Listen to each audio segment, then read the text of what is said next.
بسم اللہ الرحمن الرحیم. Islamic Research Center.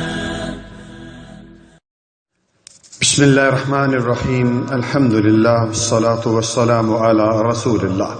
معزز سامعین کرام، شرک کرنے والوں کے لیے 13 عبرتناک سزائیں دنیا اور آخرت میں.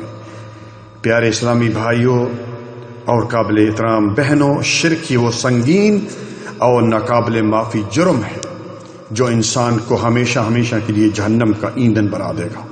اللہ رب العالمین کا فرمان سورۃ نساء آیت نمبر 48 اور 116، ان اللہ لا یغفر ان یشرک بہ ویغفر ما دون ذلک لمن یشاء.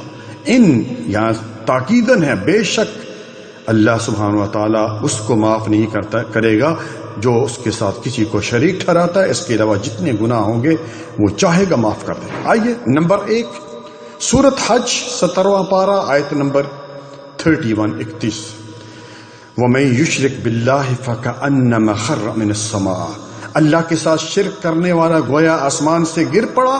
اب یا تو اسے پرندے اچک لے جائیں یا ہوا اسے دور دراز کی جگہ میں پھینک دے. اتنی بڑی سزا، یعنی جس طرح بڑے بڑے پرندے جو ہیں چھوٹے پرندوں کو نہایت تیزی سے جھپٹا مار کر انہیں نوچ کھاتے ہیں، یا ہوائیں کسی کو دور دراز جگہوں میں پھینک دیتی ہیں اور اس کا سراغ نہیں ملتا، اتنی اس شخص کے لیے سزا ہے جو اللہ تعالیٰ کے ساتھ شرک کرتا ہے. نمبر 2، شرک کرنے والا جو ہے قیامت والے دن نبی صلی اللہ علیہ وآلہ وسلم کی شفاعت سے بھی محروم ہوگا. صحیح البخاری حدیث نمبر 6304 اور مسلم 491. سیدنا ابو ہریرہ رضی اللہ تعالیٰ عنہ اس حدیث کے راوی ہیں.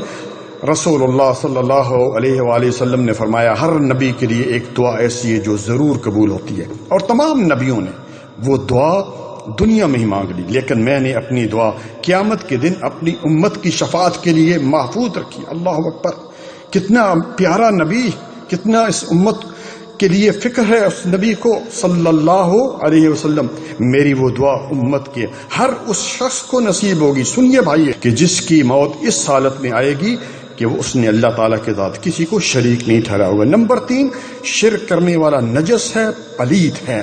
سورۃ توبہ 10واں پارہ آیت نمبر 28، یا ایھا الذین آمنوا انما المشرکون نجس فلا یقربوا المسجد الحرام بعد عامهم ھذا. بے شک مشرک ناپاک ہے، نجس ہے، پلید ہے، وہ اس سال کے بعد خانہ کعبہ کے قریب بھی نہیں آ سکتا. نمبر 4 جو ہے، شرک انسان کو ہلاک کرنے والا گناہ ہے. بخاری کی روایت 2615 اور مسلم کی روایت 9989. صحیح المسلم. سیدنا ابو ہریرہ رضی اللہ تعالی عنہ اس حدیث کے راوی ہیں. آپ صلی اللہ علیہ وآلہ وسلم نے فرمایا، ہلاک کرنے والے گناہوں سے بچو، یعنی 7 بڑے بڑے گناہوں سے بچو جو ہلاک کرنے والے ہیں. ان میں سیر فہرست گناہ وہی ہے کہ الشرک باللہ، اللہ تعالیٰ کے ساتھ شرک کرنا. نمبر 5، سورۃ مائدہ 6واں پارہ آیت نمبر 72. اس میں شرک کرنے والوں کے لیے 3 سزائیں بیان ہوئی ہیں. پیارے بھائیو غور سے سنیے. انہ من یشرک باللہ فقد حرم اللہ علیہ الجنہ ومأواہ النار وما للظالمین من انصار. نمبر 1 سزا اس پر شرک کرنے والے پر جنت حرام ہو گئی جو اللہ تعالیٰ کے ساتھ کسی کو شریک کرتا ہے. نمبر 2، اس کا ٹھکانہ جہنم ہے. نمبر 3، اور گناہ گاروں کی مدد کرنے والا بھی کوئی نہیں ہوگا. اللہ اکبر. نمبر 6، شرک کرنے کی بجائے قتل ہو جانا، آگ میں جل جانا منظور کر لینا. صحیح ترغیب و ترہیب میں سیدنا معاذ رضی اللہ تعالی عنہ روایت کرتے ہیں، مجھے نبی صلی اللہ علیہ وآلہ وسلم نے 10 باتوں کی تاکید فرمائی تھی. ان میں سیر فرست وہ یہ تھی کہ اے معاذ، اللہ کے ساتھ کسی کو شریک نہ ٹھہرانا، خواہ تجھے ٹکڑے ٹکڑے کر دیے جائیں یا تجھے جلا کر راہ کر دیا جائے. نمبر 7، شرک کرنے سے صاحب کے تمام نیک اعمال برباد ہو جاتے ہیں. اس کی نمازیں، اس کے روزے، اس کے حج، اس کی قرآن کریم کی تلاوت، اس کی اور جتنی بھی نیکیاں ہیں برباد ہو جاتی ہیں. سورۃ انعام 7واں پارہ آیت نمبر 83 سے لے کر 88 تک اللہ سبحانہ و تعالیٰ نے 18 نبیوں کے نام لے کر آیت نمبر 88 میں فرمایا وَلَوْ أَشْرَكُوا لَحَبِطَ عَنْهُمْ مَا كَانُوا يَعْمَلُونَ کہ اگر یہ نبی کتنے جلیل قدر نبی ہیں، آپ خود پڑھ لیجیے، اس میں یہ بھی شرک کرتے تو ان کے بھی اعمال ضائع ہو جاتے ہیں۔ نمبر 8، قیامت والے دن مشرک یعنی شرک کرنے والا اس روئے زمین کی ساری دولت دے کر بھی جہنم سے نہیں بچ سکے گا۔ صحیح البخاری حدیث نمبر 6557 یعنی 6557، سیدنا انس بن مالک رضی اللہ تعالی عنہ اس حدیث کے راوی ہیں۔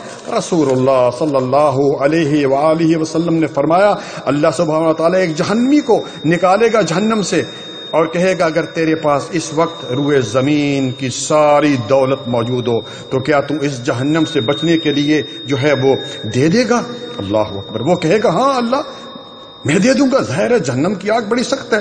تو اللہ سبحانہ وتعالیٰ ارشاد فرمائیں گے کہ دنیا میں میں نے تجھ سے اس کی نسبت بہت ہی آسان بات کا مطالبہ کیا تھا کہ لا تشرک بی شیئا، کہ میرے ساتھ تم کسی کو شریک نہ ٹھہرانا، مگر تو نے میری بات نہیں مانی۔ نمبر 9، شرک کرنے والے بدترین مخلوق ہیں اس روئے زمین پر جو ہمیشہ ہمیشہ کے لیے جہنم میں رہیں گے۔ 30واں پارہ سورۃ البینہ آیت نمبر 6، ان الذین کفروا من اہل الکتاب والمشرکین فی نار جہنم خالدین فیہا اولئک ہم شر البریہ، بے شک جو اہل کتاب میں سے کافر ہوئے اور مشرکین یعنی شرک کرنے والے وہ دوزخ کی آگ میں ہمیشہ رہیں گے اور یہ بدترین مخلوق ہیں۔ نمبر 10، شرک کرنے پر اللہ اکبر کیا کہاں تک بیان کریں۔ شرک کرنے والے کے لیے جو ہے مغفرت سے بھی روک دیا کریں، ان کے لیے آپ مغفرت کی دعا بھی نہیں کر سکتے اگر وہ والدین بھی ہیں، کتنی قریبی جو ہیں وہ آپ کے رشتہ دار ہیں۔ سنیے سورۃ توبہ 11واں پارہ آیت نمبر 113۔ میرے بھائی بڑے غور سے اس آیت کو سنیے۔ ما کان لنبی والذین آمنوا ان یستغفروا للمشرکین ولو کانوا اولی قربى من بعد ما تبین لهم انہم اصحاب الجحیم، پیغمبر اور نبی کو اور دوسرے مسلمانوں کو جائز نہیں کہ مشرکین کے لیے مغفرت کی دعا مانگے اگرچہ کہ وہ اس کے رشتہ دار ہی کیوں نہ ہو، یہ ظاہر ہونے کے بعد کہ وہ دوزخی ہیں۔ اور اس آیت کا جانتے ہیں آپ شان نزول کیا ہے؟ صحیح البخاری اٹھائیے 1360، جب رسول اللہ صلی اللہ علیہ وآلہ وسلم اپنے چچا ابو طالب کے پاس گئے، ان کا آخری وقت تھا اور ان کو جو ہے وہ توحید کی دعوت دی اور کلمہ پڑھنے کے لیے کہا تو اس نے انکار کر دیا۔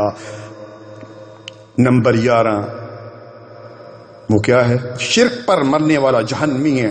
چنانچہ صحیح البخاری میں سیدنا عبداللہ بن مسعود رضی اللہ تعالی عنہ فرماتے ہیں کہ رسول اللہ صلی اللہ علیہ وآلہ وسلم نے فرمایا کہ جس کی موت اس حالت میں ہوئی کہ وہ اللہ تعالیٰ کے ساتھ کسی غیر اللہ کو پکارتا تھا، یا علی مدد کہتا تھا، یا غوث پاک مدد کہتا تھا، یا رسول اللہ مدد کہتا تھا، یا غریب نواز مدد کہتا تھا، جہنم میں گیا۔ بھائیو یہ قرآن حدیث کی باتیں ہیں، میرے کسی شیخ کی، میرے کسی پیر کی، میرے کسی جو ہے مولوی کی، سکالر کی باتیں نہیں، آپ کو قرآن اور حدیث کی باتیں بتا رہا ہوں جو کہ اتھینٹک باتیں ہیں۔ پیارے بھائیو 12واں وہ گناہ پیارے بھائیو وہ یہ ہے کہ جو شرک کرتا ہے اس کے لیے کیا ہے؟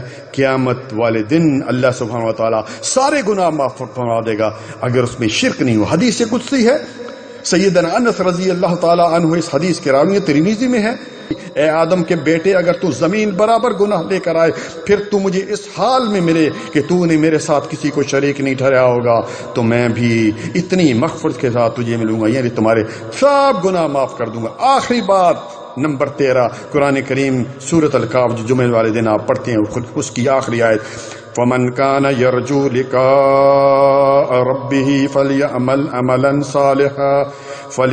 عملا صالحا ولا يشرك بعبادة ربه احدا۔ اللہ اکبر۔